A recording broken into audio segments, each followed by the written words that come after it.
Hello and welcome to Take 5 with Telum, where we bring you some of the latest findings from the media industry. Now, Edelman recently released its 2023 Trust Barometer, the firm's annual trust and credibility survey, which polled over 32,000 respondents across 28 countries.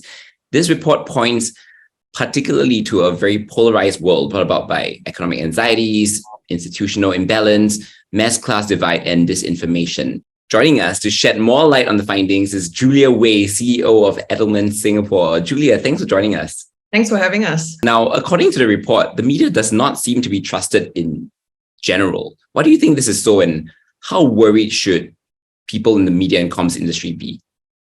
Well, we kind of asked respondents if they trust each institution to do what's right. And overall in Asia Pacific, business, NGOs, and government institutions are trusted, while media is the only institution that falls under neutral. So in other words, not trusted. But across our diverse region, we definitely see some stark differences. Media is distrusted in countries like South Korea, Japan, and Australia, but trusted in others like China, India, and Indonesia. It's important to note, though, that in countries where media is distrusted, we also see an overall lack of institutional trust across the board. And similarly, in countries where media is trusted, trust tends to be high across all institutions, or at least in the neutral range. So what this shows us is that building and maintaining an ecosystem of trust is not reliant on just any one single institution. And there is potential for media to do more to rebuild and earn that trust. Well, for media, it is important to consistently provide trustworthy information, as our survey finds. Unfortunately, respondents are split on this in terms of how well media are doing.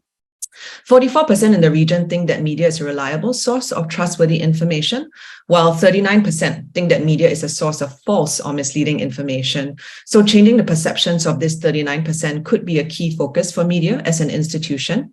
And for us, from the perspective of comms professionals, it's reassuring when asked who they trust for general news and information. Respondents still consider traditional media to be a trustworthy source.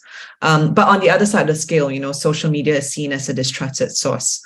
So I think for us, when we think about comms channels in general in our planning, the new reality for communicators is really to go direct to the end user as far as possible and to provide a platform for discussion and feedback. And also to think about a multi-channel approach when we're getting our facts out there across all platforms, because even as mainstream media remains an arbiter of truth, communicators really need to make our case as an adjacent source of quality information. Now, according to the report again, how has overall trust in the government and business in general shifted from previous years? And are you surprised by the results at all? No, I think across the world and in the APAC as well, trust has remained relatively stable. While trust in government and in business declined slightly from last year in APAC, it's a good sign that both institutions continue to be trusted in the region, with the exception of a couple of countries where institutional trust remains low, such as Australia, Japan, and South Korea. But coming out of the pandemic, the priority for all institutions should really be to enhance their partnership and work towards addressing key societal issues and concerns.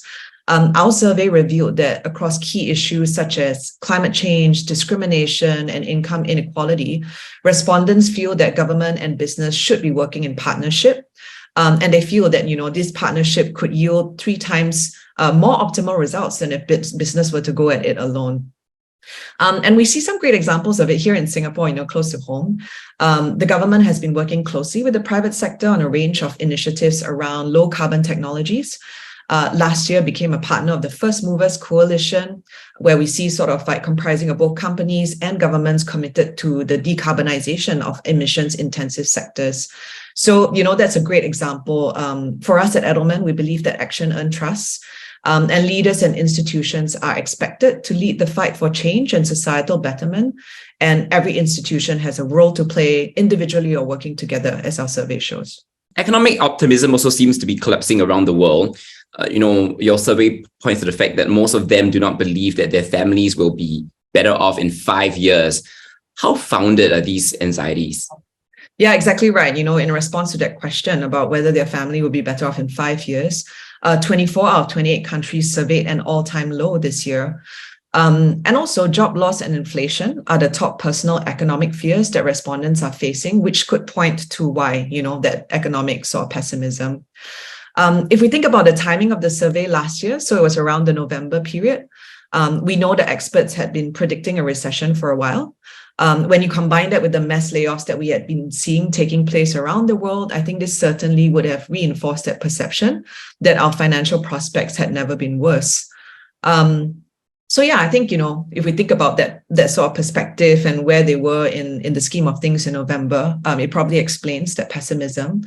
But it's important to note that, what are the potential consequences of this pessimism? Deepening economic fears could lead to further distrust and in turn lead to greater polarization. What we found this year is that in some countries, respondents think that their countries might be extremely divided. And they also believe that these divisions cannot be overcome. And also, with this societal fears and distrust in media that, we've also discussed, it could lead to a vicious cycle where polarization deepens fear and distrust. And these fears and distrust could in turn lead to greater polarization as well. Now, speaking of polarization and division, right, there seems to be a different trust reality, so to speak, between classes. Can you please tell us more about that? So essentially what this means is that we see a gap in trust between the high income quartile and the low income quartile of respondents. So this income-based trust divide is a global phenomenon, and we see that in APAC as well. It's across geographical, political, and economic divides. And the Trust Barometer has consistently found through the years that high-income earners typically have higher institutional trust than low-income earners. In this year's survey, countries in Asia like Thailand, China, Japan, and Singapore are among the top 10 countries in the world with the greatest trust inequality. So when we think about what leaders need to do to really earn trust across all groups, it's really speaking out on the pressing societal issues of the day, which we talked about earlier as well. But most importantly, they need to take action.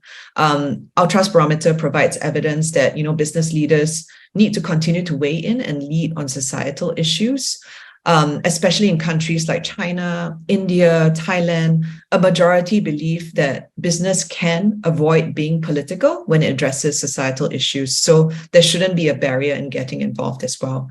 And institutions are expected to act and to invest in their communities so that underlying issues are resolved. And corporate citizenship doesn't have to come at the expense of growth. Companies can do both, make money while positively impacting society as well. Now, when asked which issues CEOs should take a public stand on, most respondents of the survey said that the treatment of employees, climate change, and discrimination are important issues. Now, as a chief executive yourself, Julia, I want to ask you, which of these issues is most important to you? Well, they're all important. But here in Singapore, I think we have an extremely international workforce operating in a fast-paced, dynamic agency environment.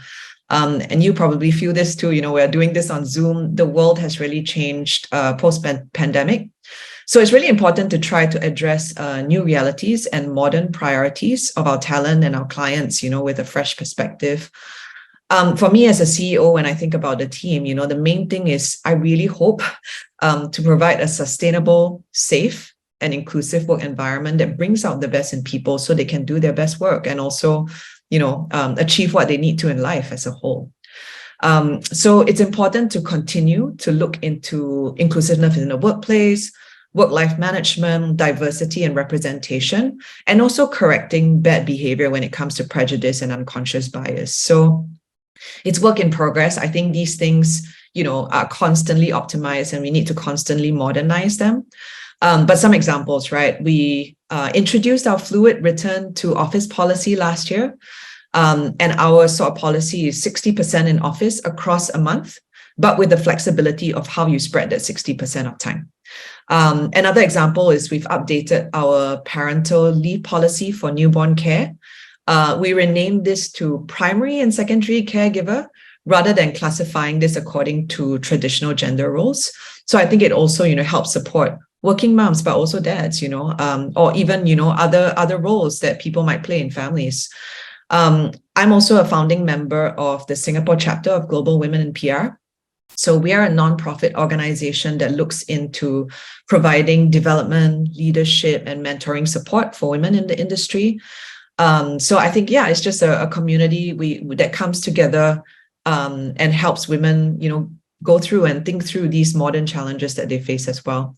So yeah, those are the key things that I'm personally more focused on. Julia, thank you so much for taking the time today and sharing all of your thoughts and insights. Now, if our audience members want to take a closer look at this Trust Barometer, where can they find it? You can go to our Edelman Hong Kong website. On the top sort of like header section, you'll find a section on trust. You can drop down from there and download the report. All right, cool. And for more of such content like this interview, head on over to telummedia.com. Thank you so much, Julia. Thank you so much for having us.